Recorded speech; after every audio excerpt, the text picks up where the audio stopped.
The change in the weather's affecting me deeper this year.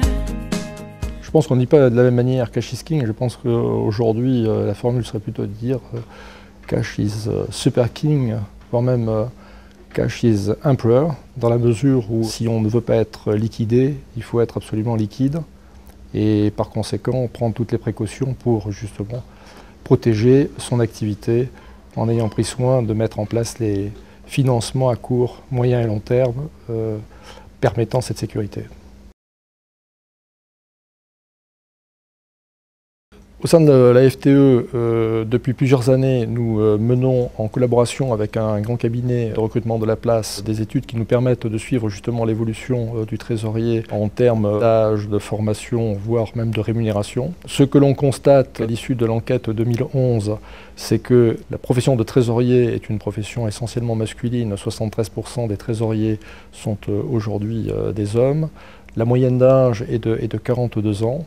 En revanche, ce qui a sensiblement évolué au cours des 5 dernières années, c'est d'une part le fait que les trésoriers aujourd'hui sont essentiellement des trésoriers groupes, voire même des directeurs de financement trésorerie, ce qui était moins le cas il y a 5 ans. Par ailleurs, la formation également de ces experts s'est accrue puisque aujourd'hui, plus de 80% d'entre eux sont originaires soit de l'université, soit des grandes écoles. Il y a 5 ans, ce pourcentage était inférieur à 70%.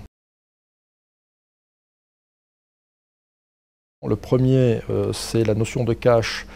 Il faut absolument que les départements de trésorerie veillent à prendre soin de la liquidité du groupe ou des groupes et par conséquent mettre en place les financements nécessaires pour justement être le plus liquide possible afin de faire face à tous les imprévus et impondérables qui peuvent se présenter. Le deuxième défi que je mentionnerai, c'est celui des systèmes d'information qui sont des supports absolument essentiels aujourd'hui si l'on veut mettre en place des systèmes de cash pooling permettant de capturer le cash aussi bien au plan national, européen qu'international, et je pense en particulier à la Chine.